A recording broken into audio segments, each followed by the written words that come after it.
solemnly swear the testimony you're about to give shall be the truth, the whole truth, and nothing but the truth. As this, you shall answer unto God. Yes. Thank you, sir. And have a seat. Go ahead, Mr. Franklin. Thank you, Your Honor. For the record, would you give us your name, please? My name is Joseph Edgar Foreman. You are known under the stage name as Afroman, is that correct? Yes, sir.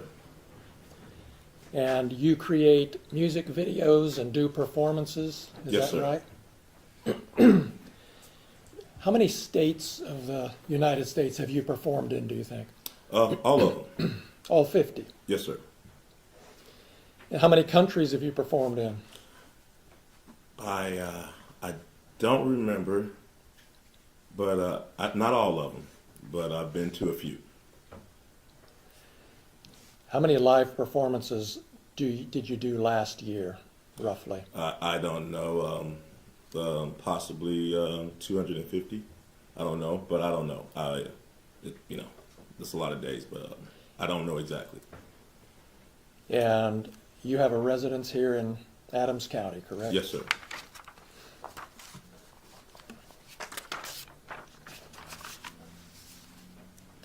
You've been performing for 20 or 30 years, is that right?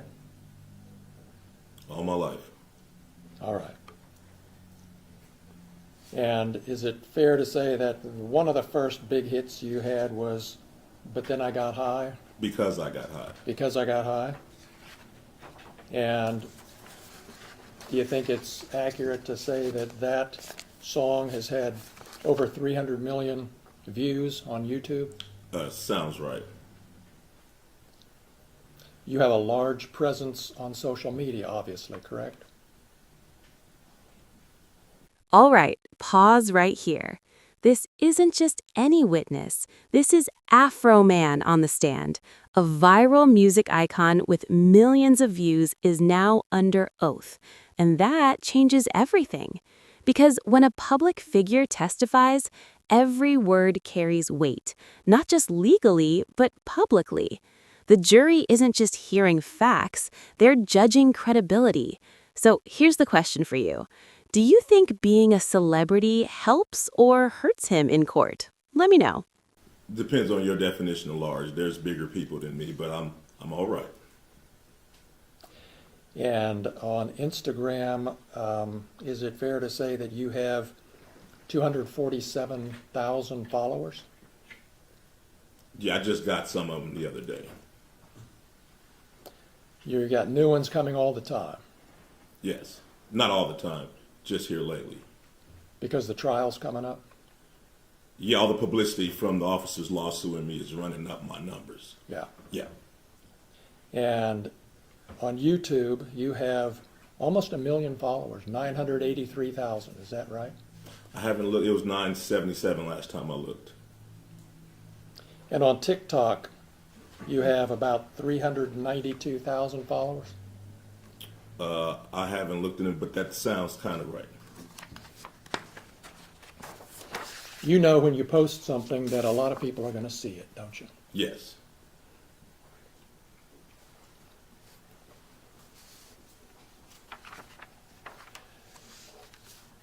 When this search happened back in August of 2022, Mr. Foreman, you weren't at home? No. You were driving home from Chicago? Yes. And you got an alert from a family member that the sheriffs were there searching your home, is that right? Yes. And you were able to turn on your phone and watch through your home security system what the deputies were doing for a period of time, weren't you? Yes.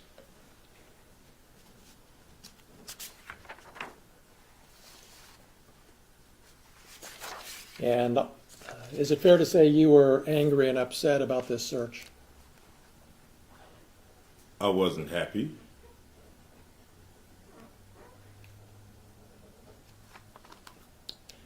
And is that why you posted the things we've seen this week, because you weren't happy?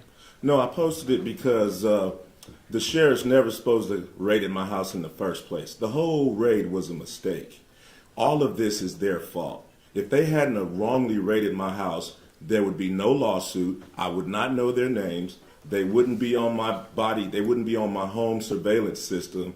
And there would be no songs, nothing. My money would still be intact, nothing. So all of this is their fault.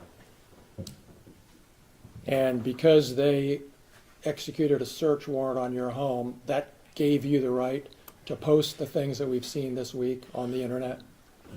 Because Is that they, right? Is that right, Mr. Foreman? Yes, for Yes. tearing down my door, not paying for it, not being apologetic, me being a sport, doing something peaceful to raise the money to pay for their damages, me having the right of the freedom of speech as an American to talk to my family, friends, and fans about what the sheriffs did to my home. Yes, I had the right to my freedom of speech. After they left, I had the right to kick the can and to do what I had to do to repair the damage they brought to my house. Yes, I did. That includes the right to post the videos that you've just been posting up until Friday and beyond, right? Yes, I have freedom of speech. I'm a rapper. I entertain. I write fiction, comedy. Yes, I mean, I entertain for a living like you practice law for a living. So I have to go to work.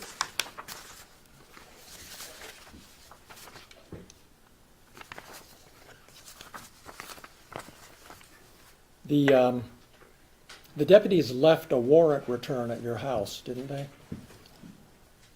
I think they left something with my ex-wife. I'm not sure. Well, you saw, as soon as the search was over, as soon as you got home, you saw a document that showed exactly how much cash had been taken from the house, correct? I know I got paid $5,000 for the show that suit was in. I forgot that money was in that suit. But, I heard, I don't know what piece of paper I heard. I knew they took some money. I just knew they took some money. I knew it was 4,000-ish. I knew they took some money and they seized some money and some weed and some, I don't know what else, just minor stuff. You knew how much money was in that pocket when you came home and saw the warrant return, didn't you?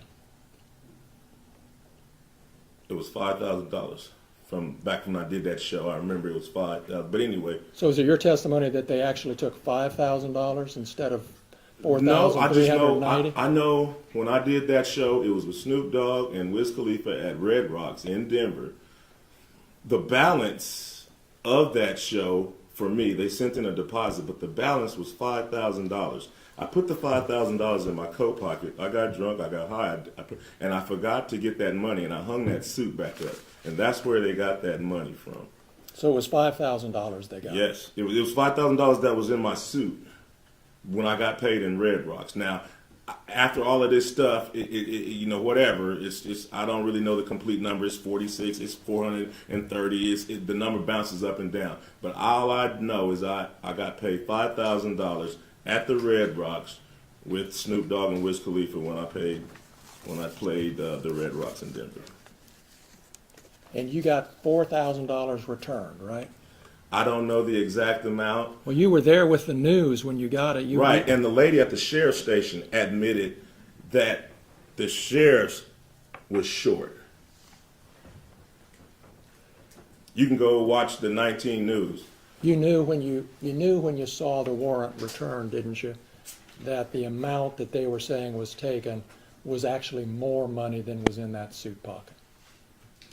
I didn't warrant. That's why you brought the news to the sheriff's office when you got the money back, because you knew that they had miscounted the money and the number on the evidence bag was actually more I didn't know money. nothing. The lady at the sheriff department just volunteered the information. I was sitting there, if she had been, I might not even known I got ripped off. She admitted it live on Channel 19 News that the money wasn't right. You remember in your deposition when I asked you, why did you bring the news when you picked up the money? Yeah, I didn't want to get beat up or Epstein at the sheriff's station after I seen him running around my house with AR-15s. So that's why I brought the news and my attorney. So to make sure I got out of that place with my money. You brought the news to protect you physically. Yeah, Yeah. You didn't bring the news because you already knew there was a miscount and you were going to make. I didn't know you nothing would make about the hay out of discount. it. I didn't know. I figured they stole my money. They turned my cameras off. So if you turn my cameras off, you must got something bad in mind. So yeah, I'm accusing them of it. You know, they turned my cameras off. I can't see what they're doing. So your, I'm accusing. so your testimony under oath here today to these 10 jurors is that you brought the news when you picked up your money to protect you physically from being beat up or shot by the sheriffs, right? Yes. All right. And they volunteered the information that the money wasn't right. That's just an extra something we found out. But I came with my attorney and the news to make sure the people running around my house with guns didn't take me into jail and do something.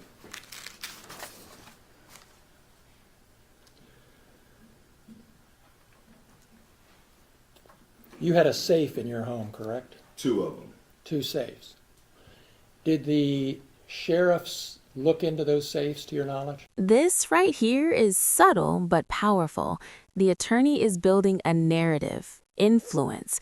They're establishing that Afroman has a massive audience, meaning anything he posts can shape public opinion. In legal terms, this can tie into claims like defamation or damages, because the bigger your platform, the bigger the impact. But here's the twist. Is he just exercising free speech or weaponizing his audience? That's exactly what this case is circling around. Yes, they The did. deputies? Yes. And how did they get the combination? I gave it to my ex-wife so the sheriffs wouldn't pull my safe out the floor, take it to the station and put something in it and try to say that whatever they put in my safe was mine. So I went ahead and gave my ex-wife, who I didn't want to give my combination to, it was just safer. I went ahead and gave her my combination so they could open up the safe and realize that they just vandalized somebody that don't even have nothing in the safe. And do you know what was in those safes? It was absolutely nothing in the safes. Don't you keep jewelry in those safes? No, Didn't you because tell me that in your deposition, that you keep jewelry in those safes? I do. Was anything missing from the safes when you got home after the search? I didn't put nothing in the safes. Was anything missing from the safes when you got home? Nothing was in them, so nothing was missing from the safe.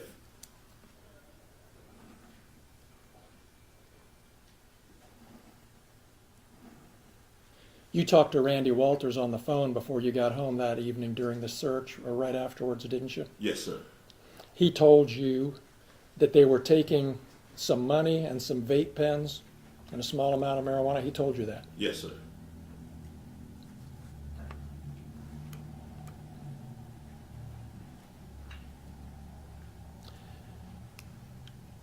You knew, didn't you, Mr. Foreman, that there had been an investigation by the Claremont County Sheriff's Office into the discrepancy about the cash that was missing from your home, correct? You knew there was an investigation.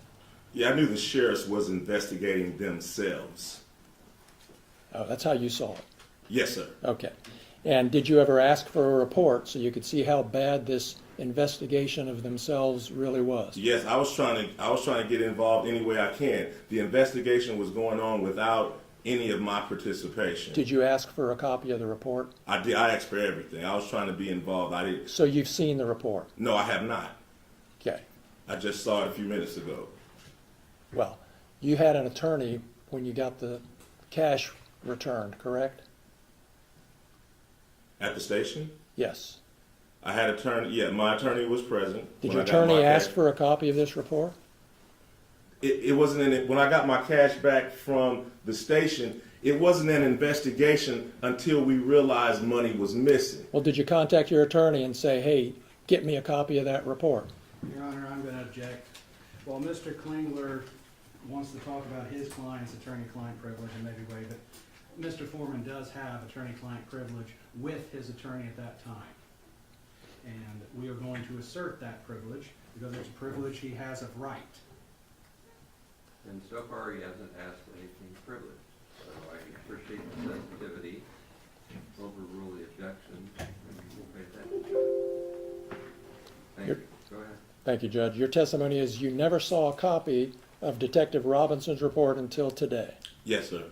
And that's because you didn't want to see a copy of the I investigation. did want to see. You don't know what I want. I did want to see it.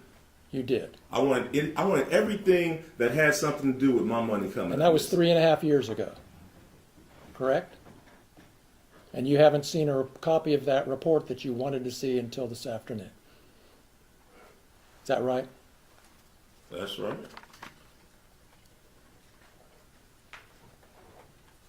I never had my money taken by cops. I didn't know how this go. I don't know about reports. All I know is live on Fox 19 News, the lady admits that her department is short $400 of my money. That's all I know. I don't know how to investigate police officers taking money. That's all you know, and that's all you know today, isn't it? That's the whole basis of your claim that your money was stolen, is that the amount of money that was in the bags is different from the amount of money that was written on the bag. Yeah, my whole thing is they never should have raided me in the first place. That's your whole thing. That's my whole thing. That's the point, That's my whole isn't thing. it? If they never would have